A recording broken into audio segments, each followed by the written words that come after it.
Eilish, tell us a little bit about the Sustainable Tourism and Practice Management Programme at Griffith College, Limerick. The BA 1 year add-on as such was developed to, I suppose, allow learners to potentially upskill within a 2 semester time frame. The ideology came from when we originally came up with the 3 year sustainable tourism degree. And I felt from the extensive research that I conducted over a 12-month period that there was already qualified people with level 6s and level 7s, and they didn't want to go back to first year and start all over again. But to add on to that, some of them had a lengthy work experience in the field. And I felt that we could come up with something that would allow people to progress onto a 1 year degree program and get their level 8 within that time period. The main focus of it was to learn through practice. Yeah, and so I have not so much time, if you like, in a lecture hall or writing essays. It's really out and about collaborating with industry. Yeah, and like a lot of that came from me as a student. I have been blessed to go to Cuba, for 10 days on like a trip that we based an assessment on, and I felt that really was so inspirational for me, and I enjoyed every single moment of it. And from being part of the lecturing team at the other side of the desk to being a student, I kind of felt, writing an essay or writing a report. And look, that's not to look down on anybody that looks at that as a way of assessment. I'm not like discounting that at all. But I felt that I learned as a student more when I did, and I do as I went along, as opposed to actually researching and writing an essay. And I felt that this was definitely the way forward. I do think with the evolution of AI as well, that we have to take that really seriously. So I do think it's about practice. So there is no exams in this program. Very good. Yeah. And what sort of areas, I mean, I know it's a sweeping question, but what sort of areas of expertise or knowledge, if you like, are covered by the students? What I felt was, because we had, obviously, as I mentioned, the 3-year degree, I didn't want to provide two undergraduate degrees that were not even related in any way. So I took the design format that I took for the 3-year degree and embedded that into the BA in Sustainable Tourism Practice Management. So I put 4 key pillars. I didn't want the students to just focus on a load of different things. So I felt what was important. So what was important is obviously sustainability, smart revenue, digitalization and marketing, and looking at social organizational management, people and culture. And I felt they were really the 4 main key pillars. So I took those 4 focus and I spread those out then over the 4 semesters. And obviously, because, with most degrees, there has to be a final year project. So that was the last, I suppose, challenge that I had to think through on how I was going to do that. So I kind of felt strongly that, offering someone the opportunity to write an 8,000 word on a research piece, especially thinking about the learners that may be working full time and they're studying part time, I felt that wasn't going to fit. And I think we have to be brave to make that step going into education if we've been out of it for a long time. And I wanted to encourage learners, to come onto this program and say there is a new way of learning, that you can juggle work and study at the same time, and have time for yourself as well. So the FYP is Management and Practice for Sustainable Future. The idea is to collaborate with Clishta Hospitality, who we've worked with before on our master's programme, and in their data dump as such, to propose a live case study to the students. And with the mentorship of the lecturer, they would propose at the end of the 12 weeks a solution, a strategy on what they would propose to do to fix that problem. And Clishta and the mentors and some supervisors would be present to listen to the students as a team. So there's a lot of practical interaction with there's a lot of collaboration players. And collaborations. Yeah, there is. And in devising the program, Eilish, who did you consult with? Well, in the initial stages, I worked with Ollie Sullivan of Voyage to Ireland, spoke over the phone for over an hour, and it really gave me some live examples that really resonated. So it wasn't just like a thought process, it was him giving me actual examples of companies, people, businesses, especially from the food and beverage parts of the country, and looking at like the skill sets that were required for that and what is badly needed. So I had to listen to that, and I had to take note of that, because it was up to us as education institutions to provide that. So I found that one very fruitful.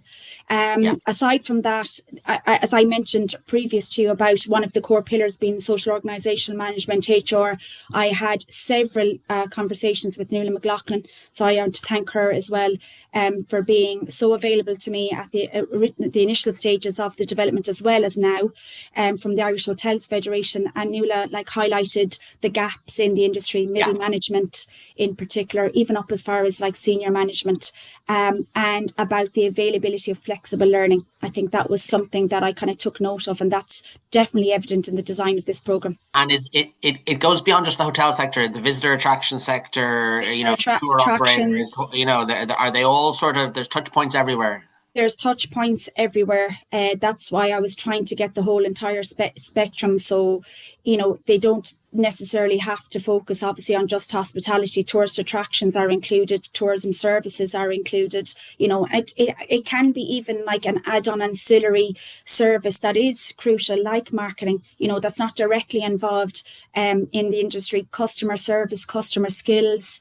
That is kind of flexible and diverse, but it's still important to us, as a tourism hospitality industry.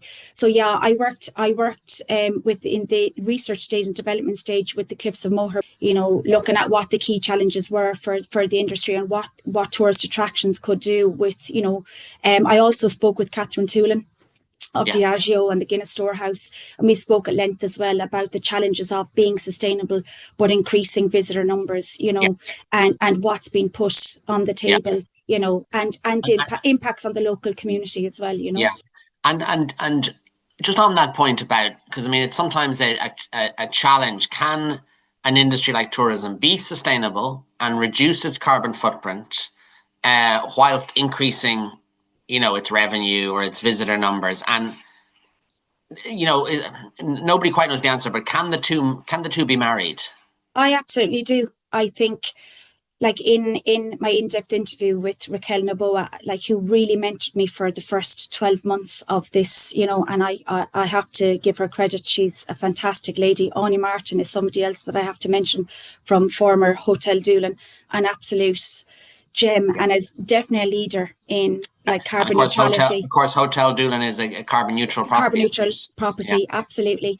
And the both of them really resonated this. It's about understanding and human behaviour. I don't think it's just the responsibility of the tourism industry. I think it's the responsibility of the tourists, who are the actors in it as such. And I think we all need to collaborate together in order for it to be. So we need to stop and think about the impacts that we are making. And I think it's about changing behaviours. So I do absolutely think that it is doable. Yeah. But I think it has to be on both sides of the coin. Yeah. And what's the demand like for the programme? Because it's a relatively new programme, isn't it, in Griffith College, Limerick? Yeah, so it only got validated there in December of 2024. And then there's, a little bit of changing and swapping with what the QQI panel recommends. So that takes a little bit of time. And then once we get our certificate of validation, which we received at the end of February, we kind of then started to look into potentially an intake this September, but if not, it's February. But we have a two intake process, so the modules are not linear. So you could come in February, or you could come in September. So either or would not matter. Yeah. And tell me, with your knowledge of sustainable tourism, and as you said, you've been to Cuba, you've talked to various leaders within the space. How good is Irish tourism at sustainable management or sustainable practices? Because we have an obligation to obviously meet climate action targets by 2030 and net zero by 2050 and so on. Are we doing our bit? You know what, Owen? I think if you asked me that question maybe 2 years ago, I might have said no. Is that because you didn't know what you know now in terms of progress we've made?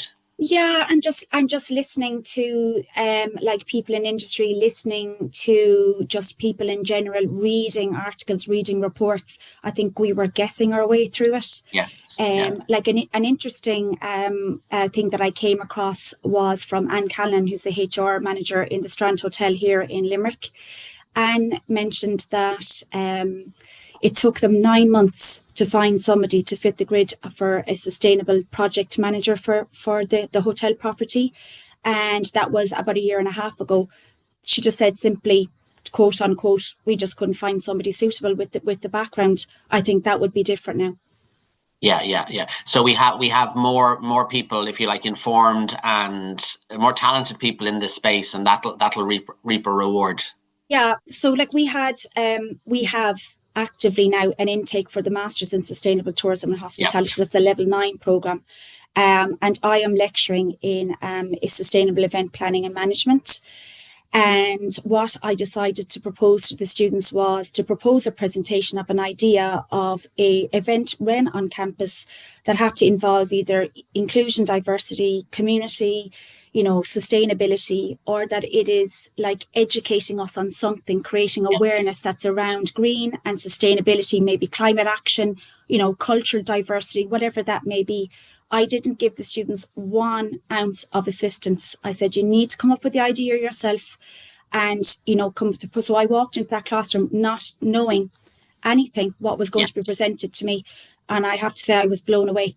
And Great, I great. felt walking out of the classroom that my risk that I took in that resonated, that the program that I was delivering and what the students are aware of outside of their setting and in their home countries and in Ireland and what they have learned, it's definitely starting to sit with people.